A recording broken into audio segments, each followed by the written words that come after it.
चिड़ियाघर एक ऐसी सहूलत है जहां जानवर, परिंदे और दीगर अनवा रहते हैं। एक चिड़ियाघर ज़मीन के एक बड़े प्लाट पर बनाया जाता है।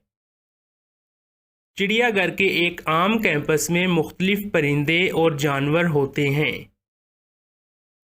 चिड़ियाघर में मुख्तलिफ जानवरों के लिए अलग अलग दीवारें होती हैं। हर जानवर उसके कुदरती रहायश और रवैये के मुताबिक बंद होता है। शेर के बाड़े में हरी घास और बांस के दरख्त होते हैं क्योंकि शेर इन्हें पसंद करता है।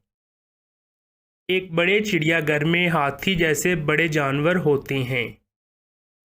ऊँटों को बाहर आते और पानी में वापस गोता लगाते देखने में मज़ा आता है।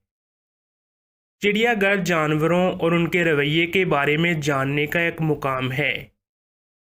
चिड़ियाघर लोगों को जानवरों और उनकी ज़रूरियात के हवाले से मालूमात फ़राहम करता है।